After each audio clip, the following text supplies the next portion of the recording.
भाई दूज का पर्व हर साल कार्तिक मास की शुक्ल पक्ष की द्वितीय तिथि के दिन रखा जाता है। इस दिन बहनें अपने भाई की लंबी उम्र की कामना के लिए इस व्रत को रखती हैं। इस बार 2 या 3 नवंबर को लेकर असमंजस की स्थिति बनी हुई है कि किस दिन भाई दूज का पर्व मनाया जाएगा। नमस्कार दोस्तों, आप सबका स्वागत है मेरे चैनल अनंत आशीर्वाद में। दीपावली के त्योहार के बाद अब बारी है भाई दूज के पर्व की। भाई दूज का पर्व बहन और भाई के प्रति विश्वास और प्रेम का पर्व है। भाई दूज के साथ ही 5 दिवसीय दिवाली उत्सव का भी समापन हो जाता है। भाई दूज का पर्व हर साल कार्तिक मास की शुक्ल पक्ष की द्वितीय तिथि को रखा जाता है। देश भर में भाई दूज के पर्व को अलग अलग नामों से जाना जाता है। यह पर्व भाई बहन के रिश्तों को मजबूत करता है। आइए जानते हैं इस बार भाई दूज कब मनाया जाएगा।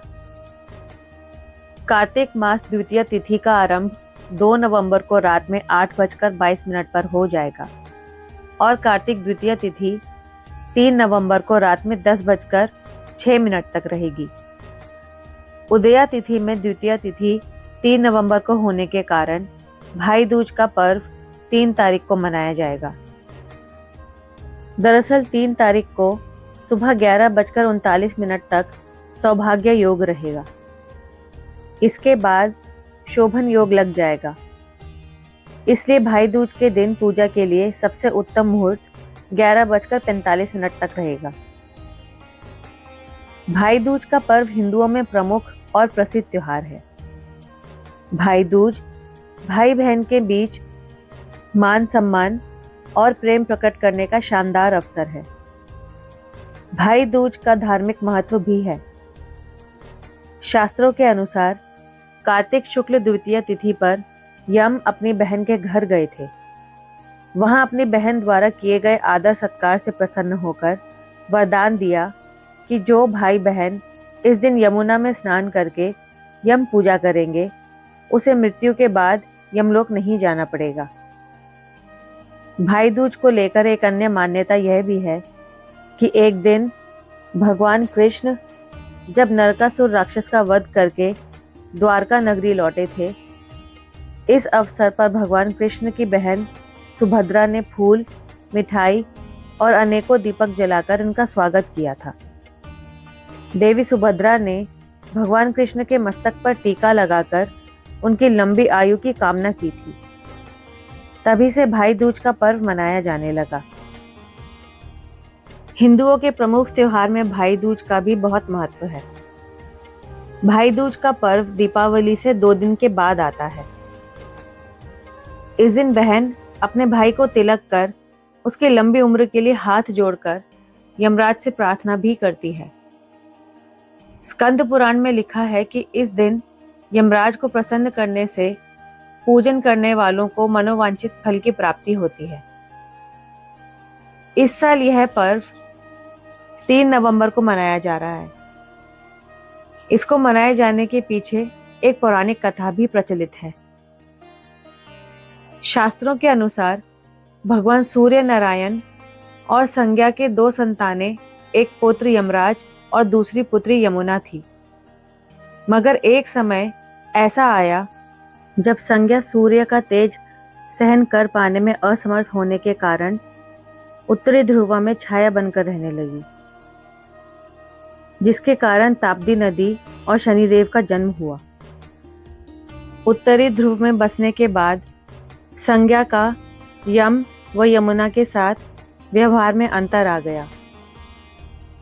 इससे व्यथित होकर यम ने अपनी नगरी यमपुरी बसाई। वहीं यमुना अपने भाई यम को यमपुरी में पापियों को दंड देते देख दुखी होती, इसलिए वह गोलोक में निवास करने लगी। लेकिन यम और यमुना दोनों भाई बहन में बहुत स्नेह था। इसी तरह समय व्यतीत होता रहा। फिर अचानक एक दिन यम को अपनी बहन यमुना की याद आई। यमराज अपनी बहन यमुना से बहुत प्रेम करते थे। लेकिन काम की व्यस्तता के चलते अपनी बहन से मिलने नहीं जा पाते थे। फिर कार्तिक शुक्ल पक्ष द्वितीया के दिन यमुना ने भाई यमराज को भोजन के लिए निमंत्रण देकर उन्हें अपने घर आने के लिए वचनबद्ध कर लिया। ऐसे में यमराज ने सोचा कि मैं तो प्राणों को हरने वाला हूँ, मुझे कोई भी अपने घर नहीं बुलाना चाहता। बहन जिस सद्भावना से मुझे बुला रही है उसका पालन करना मेरा धर्म है। बहन के घर आते समय यमराज ने नरक निवास करने वाले जीवों को मुक्त कर दिया। यमराज को अपने घर आया देखकर यमुना की खुशी का ठिकाना नहीं रहा। यमुना ने स्नान के बाद पूजन करके स्वादिष्ट व्यंजन परोसकर यमराज को भोजन कराया। यमुना द्वारा किए गए इस आतिथ्य से यमराज ने प्रसन्न होकर बहन को वर मांगने का आदेश दिया। फिर यमुना ने कहा कि हे भद्र, आप प्रतिवर्ष इसी दिन मेरे घर आया करो और मेरी तरह जो बहन इस दिन अपने भाई को आदर सत्कार करके टीका करे उसे तुम्हारा भय ना रहे। यमराज ने तथास्तु कहकर यमुना को अमूल्य वस्त्राभूषण देकर यमलोक की ओर प्रस्थान किया। तभी से इस दिन से ये पर्व मनाने की परंपरा चली आ रही है। इसी कारण ऐसी मान्यता है कि भाई दूज के दिन यमराज तथा यमुना की पूजा भी अवश्य करनी चाहिए। धर्म ग्रंथों के अनुसार कार्तिक शुक्ल द्वितीया के दिन यमुना ने अपने भाई यम को आदर सत्कार स्वरूप वरदान प्राप्त किया था, जिस वजह से भाई दूज को यम द्वितीया के नाम से भी जाना जाता है। दरअसल यमराज के वर अनुसार जो व्यक्ति इस दिन यमुना में स्नान करके यम का पूजन करेगा, मृत्यु के पश्चात उसे यमलोक में नहीं जाना पड़ेगा। वहीं सूर्य की पुत्री यमुना समस्त कष्टों को निवारण करने वाली देवी स्वरूपा मानी गई हैं। इस कारण यम द्वितीया के दिन यमुना नदी में स्नान करने और यमुना व यमराज की पूजा करने का विशेष महत्व है। इस दिन बहन अपने भाई को तिलक कर उसकी लंबी उम्र के लिए हाथ जोड़कर यमराज से प्रार्थना भी करती हैं। पुराणों के अनुसार इस दिन की गई पूजा से यमराज प्रसन्न होकर मनोवांछित फल प्रदान करते हैं। भाई दूज की एक कथा श्री कृष्ण की बहन सुभद्रा से भी जुड़ी हुई है। कहा जाता है कि नरकासुर का वध करने के बाद भगवान श्री कृष्ण अपनी बहन सुभद्रा से मिलने इसी दिन उनके घर पहुंचे थे। सुभद्रा ने उनका स्वागत करके अपने हाथों से उन्हें भोजन कराकर तिलक लगाया था। श्री कृष्ण की बहन सुभद्रा का उल्लेख हमें श्रीमद् भागवत पुराण में भगवान और महाभारत में मिलता है। सुभद्रा का उल्लेख हमें श्रीमद् भागवत पुराण और महाभारत में मिलता है। सुभद्रा श्री कृष्ण और बलराम की बहन थी। पुरी उड़ीसा में जगन्नाथ की यात्रा में बलराम तथा सुभद्रा दोनों की मूर्तियां भगवान श्री कृष्ण के साथ साथ ही रहती हैं। सुभद्रा की 3 बहनें थीं। पहली एकानंगा, ये यशोदा की पुत्री थी। दूसरी योग माया, देवकी के गर्भ से सती ने महामाया के रूप में इनके घर में जन्म लिया, जो कंस के पटकने पर हाथ से छूट गई थी। कहते हैं विंध्याचल में इसी देवी का निवास है। यह भी कृष्ण की बहन थी। इसके अलावा चूंकि श्री कृष्ण द्रौपदी को भी अपनी बहन मानते थे, तो वह भी उनकी बहन हुई। सुभद्रा वासुदेव की दूसरी पत्नी रोहिणी की पुत्री थी, जबकि वासुदेव की दूसरी पत्नी देवकी के पुत्र श्री कृष्ण थे। इस तरह श्री कृष्ण और सुभद्रा के पिता एक ही थे, परंतु माताएं अलग अलग थीं। बलराम की माता भी रोहिणी ही थी। सुभद्रा का विवाह श्री कृष्ण ने अपनी बुआ कुंती के पुत्र अर्जुन से किया, जबकि बलराम चाहते थे कि सुभद्रा का विवाह कौरव कुल में हो। बलराम के हट के चलते ही तो श्री कृष्ण ने सुभद्रा का अर्जुन के हाथों हरण करवा दिया था।